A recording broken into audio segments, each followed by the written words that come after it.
Alo, xin chào. Con châu điên.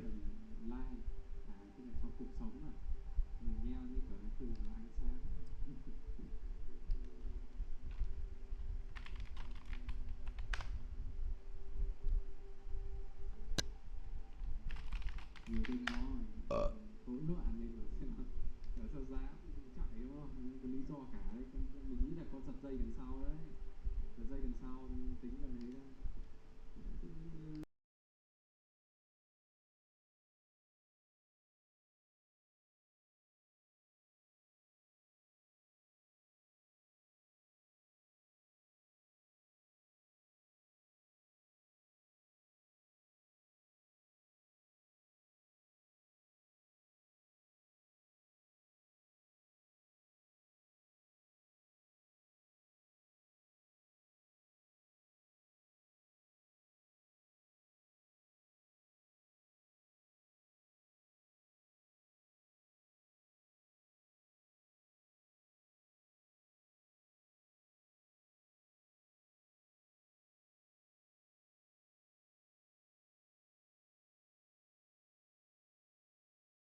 Affect broader financial conditions, which in turn affect economic activity, employment, and inflation. Financial conditions have tightened significantly in recent months, and longer-term bond yields have been an important driving factor in this tightening. We remain attentive to these developments because persistent changes in financial conditions can have implications for the path of monetary policy. My colleagues and I remain resolute in our commitment to returning inflation to 2% over time. A range of uncertainties, both old ones and new ones, complicate our task of balancing the risk of tightening monetary policy too much against the risk of tightening too little. Doing too little could allow above-target inflation to become entrenched and ultimately require monetary policy to wring more persistent inflation from the economy at a high cost to employment. Doing too much could also do unnecessary harm to the economy. Given the uncertainties and risks, and given how far we've come, the committee is proceeding carefully. We will make decisions about the extent of additional policy firming and how long policy will remain restrictive based on the totality of the incoming data, the evolving outlook, and the balance of risks. Thank you. I look forward to our conversation, David.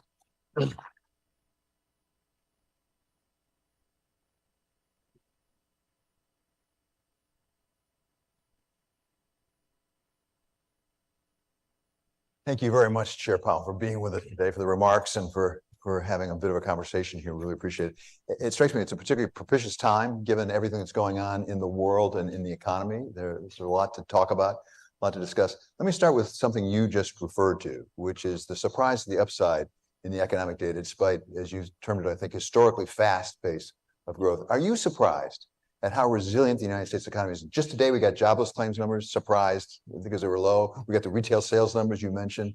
We got industrial production. Across the board, it seems like a very strong economy, despite all you've done to try to slow it down. Yes, so we certainly have a very resilient economy on our hands. We've got the economy growing strongly. If you think back a year, many forecasts called for the U.S. economy to be in recession this year. Not only has that not happened, growth is now running for this year above its longer run trend. So that's been a surprise, driven largely by consumer spending, driven by a very strong job market with people getting jobs with first high nominal wages. And then as inflation has come down, real wages, which is spurring spending. And we've also had inflation coming down. So, you know, it really is a story of much stronger demand. There may be some ways in which the economy is less affected by interest rates. It's hard to know precisely, but for example, many companies, any company with bond market access will have termed out its debt, right? And therefore may not be feeling the effects of higher rates. The same may be true of homeowners who have a long-term fixed rate, low rate mortgage, who then are therefore not, because it's not an adjustable rate or a higher rate, they're not feeling that increase in rates. So the economy may be somewhat less susceptible to the effects of rate increases. On the other hand, if you look at interest-sensitive spending, these are very much the places where we expect to see and do see effects. So, for example, in housing, or in the housing sector has been very affected by higher rates, as purchases of durable goods. If you look at surveys, people will not say that it's a good time to buy a car or a house. Quite the contrary. So we see policy working through its usual channels. It may just be that rates haven't been high enough for long enough. And again, it's all happening in a context of very strong demand. We've heard other people speculate maybe the terming out of debt, as you say, both corporate debt and household debt, may diminish the effectiveness of rate hikes. Do you have a view on whether that's true? And if it is true, what does it say about monetary policy? Does it mean you have to go farther in the rate hikes, or do you just not have the power to affect it? So no, I don't think that there's a fundamental shift in the way that interest rates affect the economy. There may be some differences in this cycle because of what I mentioned. As I mentioned, we are seeing the effects where we expect to see them, which is interest-sensitive spending and also asset prices to some extent, and the exchange rate, which you're also seeing a strong exchange rate, which is disinflationary. So I don't think there's a fundamental change in the way monetary policy affects the economy. And again, it goes back to just very strong demand. We take the economy as it is. We take fiscal policy and the economy and all the things we don't control. They come to us, and we conduct policy always to achieve maximum employment and stable prices. So we just take what comes. The fact that we have a strong growing economy, a strong growing labor market, and inflation coming down, these are the elements that we want to see that to achieve the outcome we want. It may take more time, but ultimately, this is the kind of thing you would want to see along the path to getting through this without a big increase in unemployment. How much effect thus far has the Fed had? We all have memorized now long and variable lags. How long and how variable, and where are you in that process? Are you at the 25% point, the 50% in terms of seeing it in the effect in the real economy? So there's no precision in the in our understanding of how long lags are. One thing that has changed in the modern era is that markets now, over the course of the last 30 years, central banks have decided, instead of being secretive, to be very transparent. And what that has meant is that markets move actually well in anticipation, well before our policy moves. So the transmission from policy moves to financial conditions actually happens before the moves now, whereas that was not the case 50 years ago when Milton Friedman, coined the phrase long and variable lags. So, but now you have financial conditions changing, and the question is, how does it affect the economy? The standard channels are asset prices, interest-sensitive spending, and the exchange rate, for example. And we do see that happening, just not as fast as we would like. And I would attribute some of that to just stronger demand. Household savings were turned out to be higher. Household spending has been stronger, and that's by far the largest part of the economy. In order to conduct monetary policy effectively, do you need at least a hypothesis about how much has already hit the economy? Because it's hard to know how much more you need to do if you don't know how far you've come. So on lags, I think if you think back, it's been a year since the last 75 basis point hike we did. It was at the November meeting in 2022. The first one was in June, so it's more than a year. So we should be seeing the effects. By the way, they don't all just arrive on one day. They arrive and then they're thought to peak and then to diminish. So there's a lot of uncertainty around lags. And one of the reasons why we have slowed down significantly this year is to give monetary policy time to work. The truth is, though, you can find academic support for different speeds and duration of lag. So we have to use our eyes and a little bit of risk management and patience in slowing down the pace to make sure that we are seeing the full effects. And I think, again, that's part of why we've slowed down this year. We went very quickly in 2022 to catch up to where we needed to be, and now we're moving carefully with these decisions. So when you spoke back in August of 2020 and sort of laid out the revisions to the framework, as it were, you said that in terms of anticipated growth, the sort of consensus had gone from something like 2.5 to 1.8%, I think were the numbers you laid out in that. Where are you now? Where's the Fed? Where are you? And what you think basically the long run growth is? Long run potential growth is not something that moves around a lot over time, but I would, my own guess is it's around 2%. I think that the standard mainstream view would be a little bit below 2%, but I would just say 2% real growth over time. And what causes growth is growth in hours worked plus growth in productivity. Growth in hours worked is a function of population growth in the long run, and also labor force participation. Many things affect productivity, but if you drop in reasonable standard longer term estimates of hours worked growth and productivity, which is just output per hour, productivity growth, you get something around 2%, and that's higher than most other advanced economies. As you look at it, do you see historical precedents for having a growing economy with high rates over a long period of time? I mean, as you look back, I mean, is it like the late 90s, for example? What analogies do you draw as you try to determine what this might be doing to the economy over the longer term? So that's really a question about what the level of rates will be going forward, what the neutral level will be. And I think it's very hard to know confidently what the answer to that will be in 5 years. Some of the reasons why rates were low for the last 25 years were just the aging of the global population and globalization. And, so lots of savings and relatively, with an aging population, savings greater than investment, so rates are lower, and productivity was low. So all of those led to low interest rates. So what has changed with the pandemic? You might see less effects from globalization. Certainly demographics, the aging of the global population has not changed.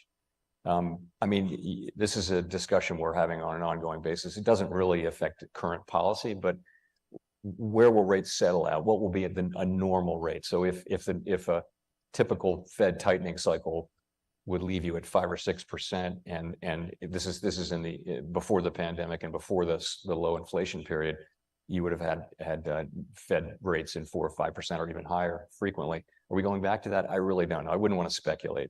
I mean, my guess is it'll be somewhere in the middle, but I don't know. I mean, I think we can say this now. The effective lower bound is not an issue. We were very concerned about that. Right now, we're very far from the effective lower bound, and the economy's handling it just fine. But that's because we're at a time of really elevated demand coming out of the pandemic as we reopened with fiscal stimulus and monetary stimulus. We have very strong demand in the United States. Hard to know what the economy will want in the way of interest rates when 5 years from now, when all of the effects of the pandemic are behind us. You mentioned the long-term equilibrium rate, which you talked about again back in Jackson Hole in August of 2020. Back then, you said you thought the sort of consensus had come down. I think it was from like 4.25% to 2.5%. Where is it today?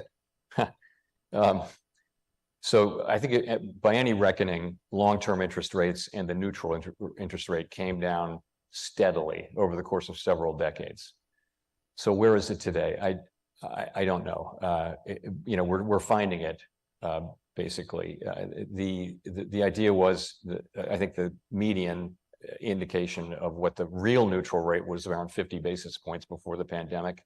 It may have risen in the near term. The real question that matters, though, is will it rise in the long term? And that we don't know. But do you need to know it in order to conduct monetary policy? I mean, you must have to have at least a theory. I mean, I'm not saying you have to be right about it, but you have to have a hypothesis, don't you? As you look at the data, you have to put the data through some sort of theory. So we all write down our estimates of the longer run neutral rate every quarter in the summary of economic projections, and that's based on models. It's based on also looking out the window and including lags, thinking how are our current rates affecting the economy. So the evidence of your eyes is that the economy is handling much higher rates, at least for now, without difficulty. So notionally, that might tell you that the neutral rate has risen, or it may just tell you that we haven't had rates high enough for long enough. You're right, though, but we have models for everything. We have formulas for everything. Ultimately, as a practitioner, we have to be focused on what the economy is telling us, even taking lags into account. What's it telling us? Does it feel like policy is too tight right now? I would have to say no. I think the evidence is not that that policy is too tight right now. And we're at 5.25% to 5.5%. Do you think we're entering into a new phase in monetary policy? We had the Volcker disinflation, I think you referred to it as, and then we had sort of inflation targeting for a time. There was concern about secular stagnation. We were pushing the zero bound, as you said. We were concerned about that.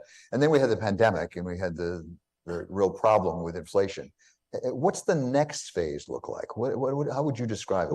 What we've been through is, in all of the advanced economies around the world, was a period where the effective lower bound, the proximity of interest rates, risk-free interest rates to the effective lower bound, which is zero or a little bit less, was a big problem for monetary policy. And just rates came down and down and down. And the problem is, if rates are going to be close to zero in good times, then how do you cut? And so have central banks lost the power of their most important tool, which is interest rates?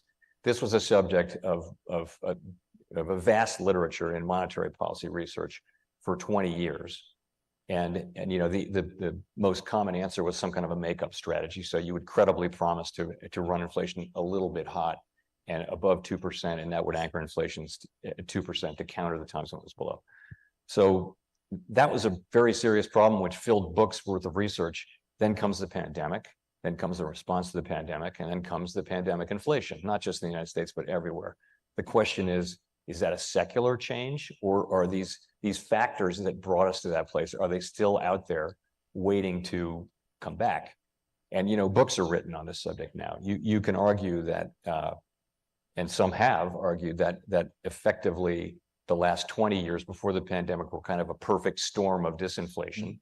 And now that's all gone, and we're going into a more inflationary period that will be characterized by more supply shocks and things like that, and therefore more inflationary pressure. Yeah. So are we going into such a, I don't know. I mean, all I can tell you, I think it's unknowable, and, you know, great theorists and researchers have different views on this. It's not something you can settle in advance. We'll have to see. I think our issue is right now trying to achieve a sufficiently restrictive stance of policy to bring inflation down to 2% over time. That's what we're really focused on. Whenever any of us go, particularly institutions, go through tumultuous times, and goodness knows you've been through a tumultuous time, we look back and think, okay, what did we learn? Sort of an after-action report. Look at the pandemic and the pandemic inflation. What would you say you learned in terms of macroeconomics, in terms of the economy, from that experience? So hindsight is always a wonderful thing, right? I think the fair way to judge the actions that were taken is to put yourself in the place of legislators and policy, other, you know, and central bankers around the world. And there was no playbook. You know, we hadn't seen a global economic shutdown. People were thinking that the pandemic might kill a whole lot of people, and that we wouldn't have a vaccine for 5 years. We might not have an economy for 5 years. So these things were all very possible in March of 2020. And so we pulled out all the stops, and Congress pulled out all the stops. With the benefit of hindsight, could we have done a little bit less and had a little bit of inflation? I guess we could. But I think if you look overall at the performance of the U.S. economy, our economy is the strongest. We're actually also making the most progress on inflation, but we certainly have the strongest growth. We're back to prior growth trend, you know, not just level of where we were. We're actually back to the prior trend. The labor market, the last time we had this many consecutive months of unemployment below 4% was in the late 1960s. So it's more than 50 years ago. So our economy is doing very well from all of that. But, you know, if you had perfect hindsight, you might not have had as much inflation if we'd done less. Although other countries who didn't do as much as we did also had substantial inflation problems.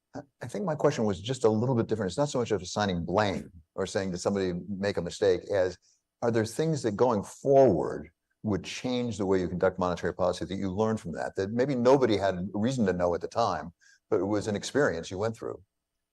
Well, you know, we were in a time of a very long time, in a reasonably long time, of disinflationary forces. And I think everybody's instinct had been attuned to risks coming from this direction, which is too low inflation. And so what this has taught us is that now that period is over, and we now have, probably going forward, a more balanced set of risks where high inflation and low inflation are both risks. In fact, right now the risk is still high inflation, but I'm assuming once we get back to 2%, we won't have that. But we've certainly learned that, and I mean, events are the possible range of events is so much wider than what we think it is on any given day, right? The tails are so wide, and it's just not human nature to constantly be thinking about things that are way out in the tail, but they happen in financial markets and in economies. They happen far more regularly than they should. I suspect every person in this room is well aware what's going on with yields with bonds. It's been a big story, particularly in the longer end of the curve. What is your understanding of what is going on in the bond market and why those yields are going up, particularly again at the longer end of the curve? So it's really two questions. One is why is it happening, and the other is why does it matter for policy? And so I would say on the why is it happening question, I think it's appropriate to have a little bit of humility. It's always hard to say exactly what's going on with longer term yields, but this is what I think we can say. First, what it's not. It's not apparently about expectations of higher inflation, and it's also not mainly about shorter term policy moves. So Fed funds moves over the next year or two. Really, if you can look at the 2-year, for example, and 2 years moved up a little bit since September, but really the move is in longer run bonds. So it's really happening in term premiums, which is the compensation for holding longer run securities, and not principally a function of the market looking at near term fund rate. I think a few other ideas about, there are many candidate ideas, and many people feeling their priors have been confirmed by this event, I'll say as well. But so one would be just that markets and analysts are seeing the resilience of the economy to high interest rates, and they're revising their view about the overall strength of the economy and thinking even longer term this may require higher rates. That could be part of it. There may be a heightened focus on fiscal deficits. That could be part of it. QT could be part of it. Another one you hear very often is the changing correlation between bonds and equities. If we are going forward into a world of more supply shocks rather than demand shocks, that could make bonds a less attractive hedge to equities, and therefore you need to be paid more to own bonds, and therefore the term premium goes up. So all of those are possible ideas. Then the question is, does it matter for us as long as I'm talking about this? So the way I think about it is, we change our policy.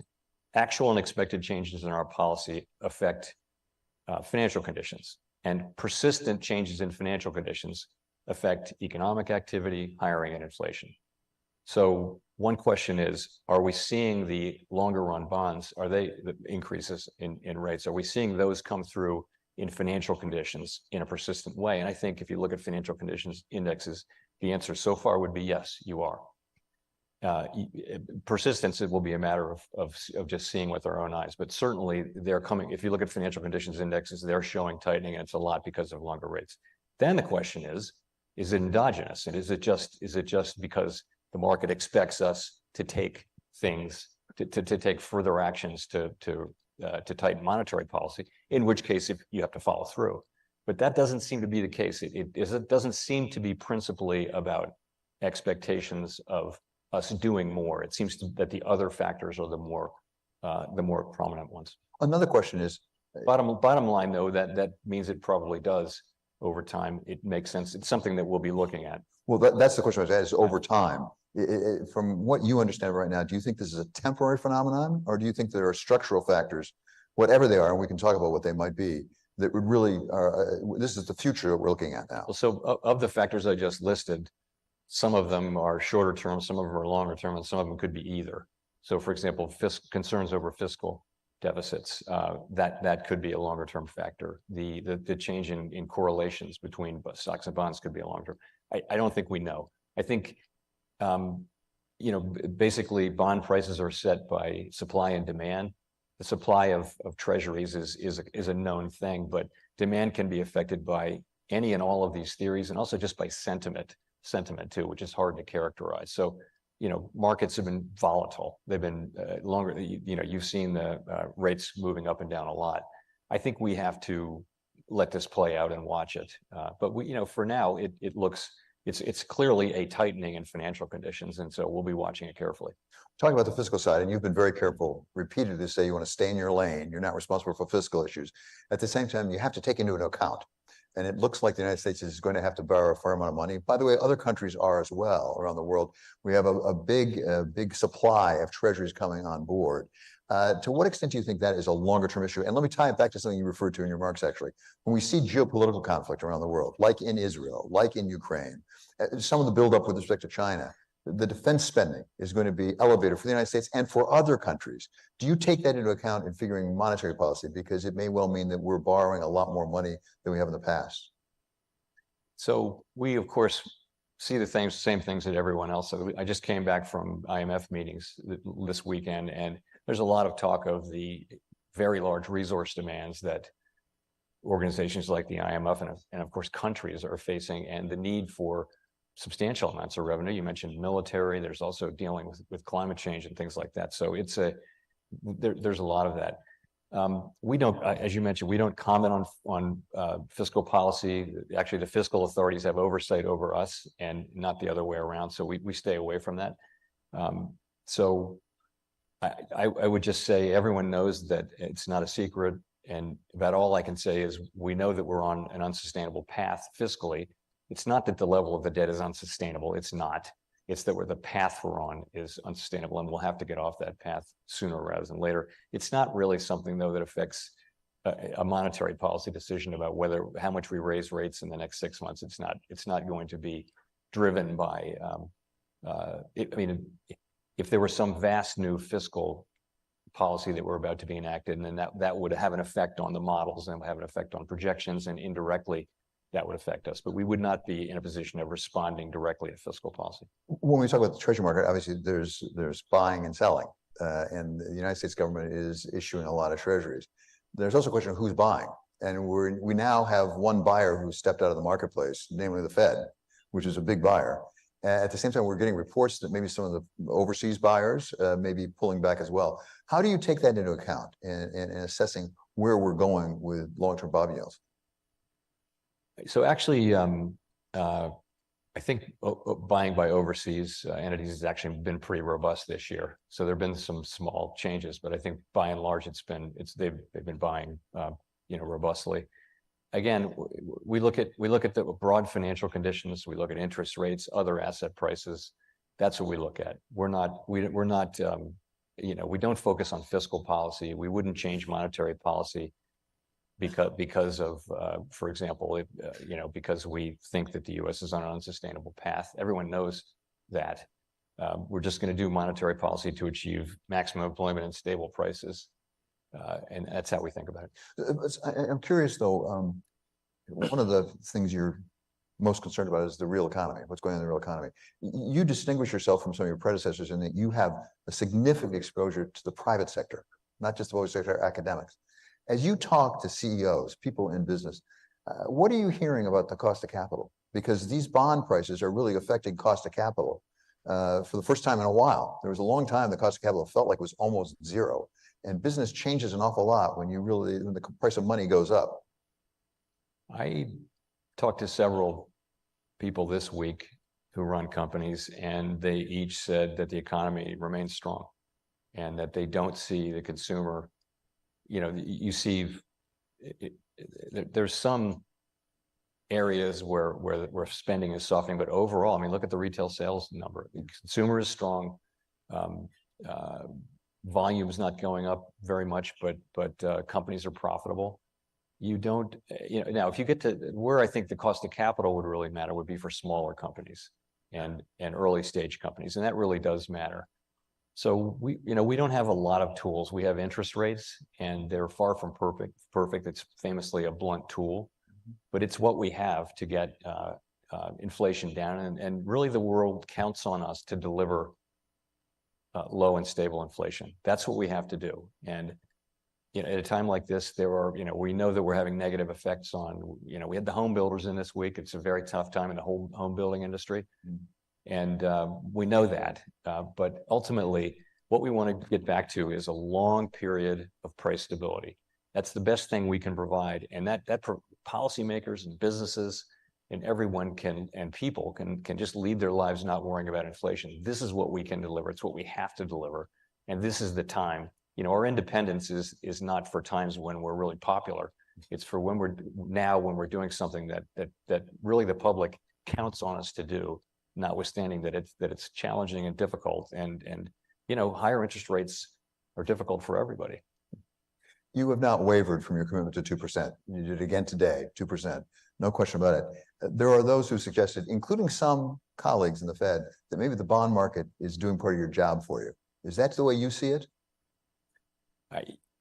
Look, I would say it this way. The whole idea of tightening policy is to affect financial conditions. And to the extent higher bond rates reflect that they're producing tighter financial conditions right now. So that's how monetary policy works. That's literally how it works. So again, in principle, as long as bond rates are going up for some reasons, and they're not going up just because they expect us to do things, so that if we don't do them, they'll come right back down. And we don't think that's the case. Actually, I don't think it's the case. It doesn't seem to me that's where analysis leads you. Then sure, that's a tightening. That's exactly what we're trying to achieve. And therefore, it seems like almost arithmetic. It must reduce some of the impetus for you to continue to raise rates. At the margin, it could. I mean, I think that remains to be seen. And by the way, I'm not blessing any particular level of longer term rates, but just in principle, that's right. So let's talk about the labor market. You referred to that in your remarks as well. And as you say, vacancies have come down some, although they still are pretty elevated, if I'm not mistaken. Quits have actually gone up some. It seems to be a tight labor market. What do you make of what's going on in the labor market right now? Labor market has been extraordinarily strong. So what happened in the pandemic was we had a negative labor supply shock, is one way to think about it. So a whole lot of people left the labor market when the pandemic happened and then didn't come back. And so when the economy reopened and everybody, you know, there was revenge travel and revenge everything, very strong demand, and there just weren't the people. So you had 2 job openings for every person actively seeking employment. We've never been anywhere near close to that.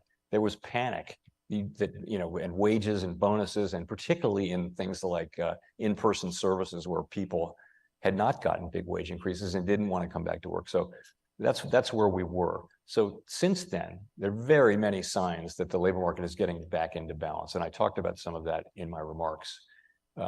Surveys of work, we survey businesses. We don't do it, but other people survey businesses and say, are workers plentiful? And that measure was no, but now it's back to pre-pandemic levels. You survey workers, are jobs plentiful? And that was at an all-time high, and now it's still high, but back. So wage increases are coming back down to more normal levels. Job openings are down from 2 to 1.4. They were at 1.2 in the very tight labor market of 2019. By the work week, by so many measures, the labor market is gradually cooling. And part of that is this, all through 2022, we thought we were going to get more labor supply, and we didn't. And I personally thought, well, I guess we won't get any. And then we've gotten a substantial amount this year. The female labor force participation is in prime age workers is at an all-time high, which has to be related in some way to work from home.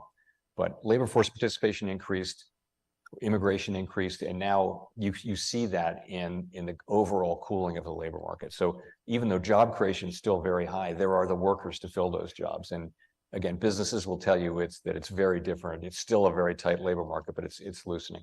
Coming back to your goal of 2% inflation, what have you learned from this experience about the relationship between inflation and labor? I mean, there's a lot of talk about a Phillips curve, whether it still applies, whether it's weaker, what is it?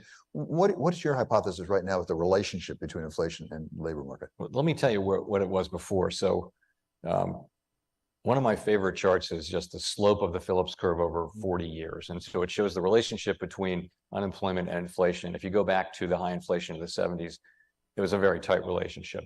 And that relationship went down and down and down to the effect where the Phillips curve, there was almost no relationship, meaning the Phillips curve was very, very flat. Now, actually, if you just ignore cause and just look at the data, it will tell you that the relationship is back. Do we really think that's a sustainable thing? I don't know.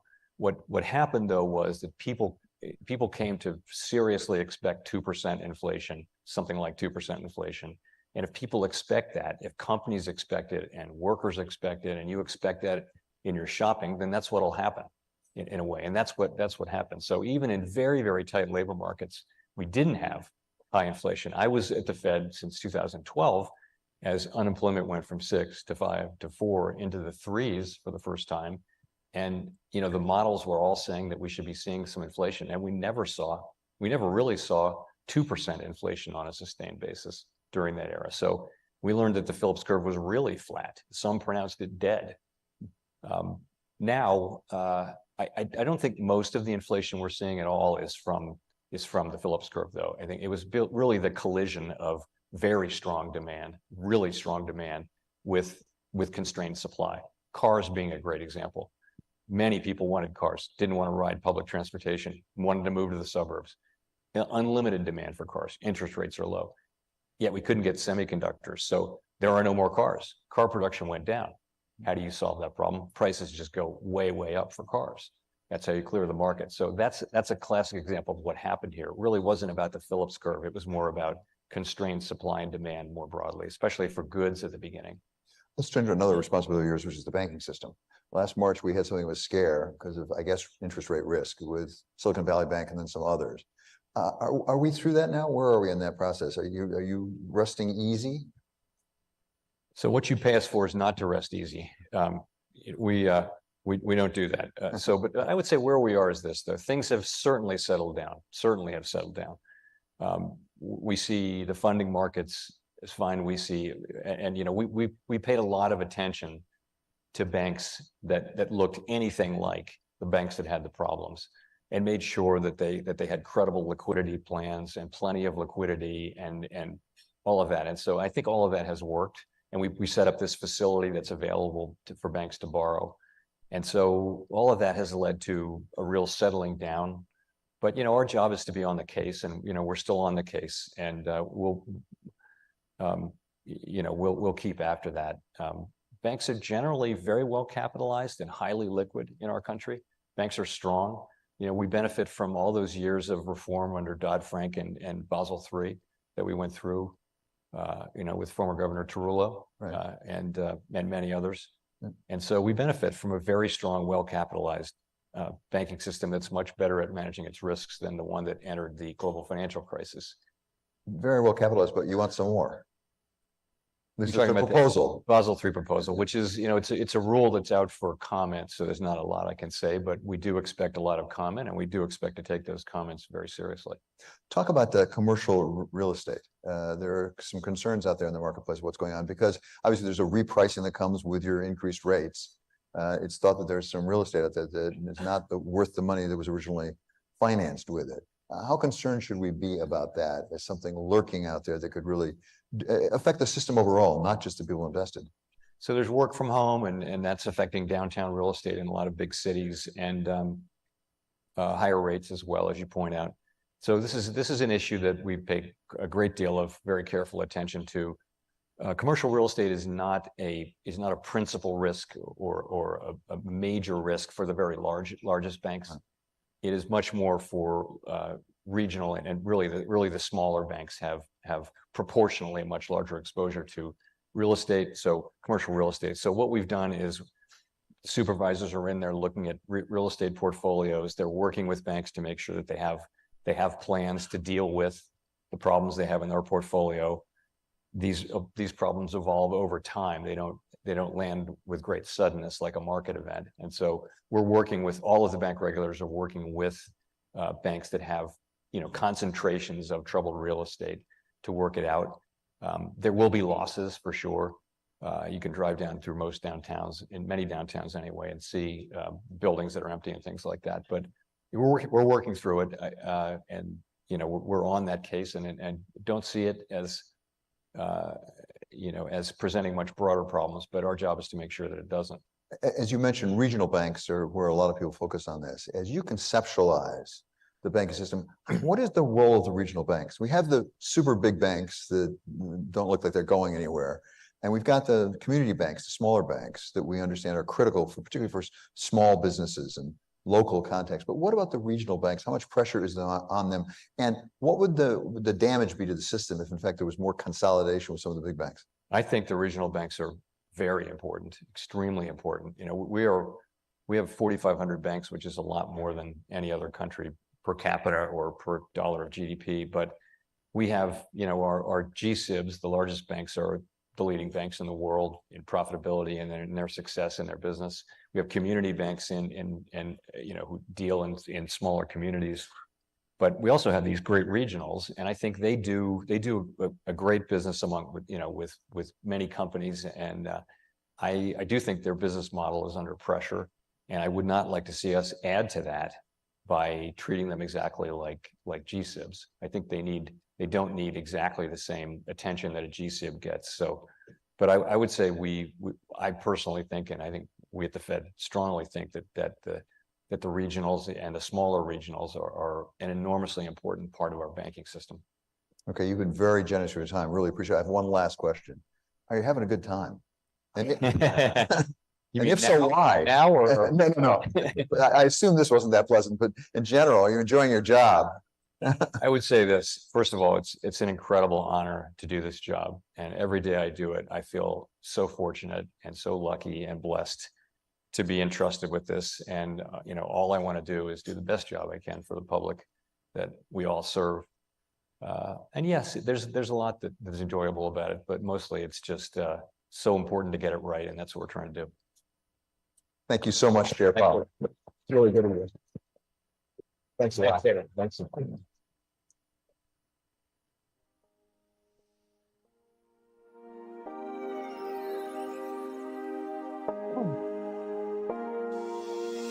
Well, let me just conclude with 4 thank yous. First, thanks to the team from the Economic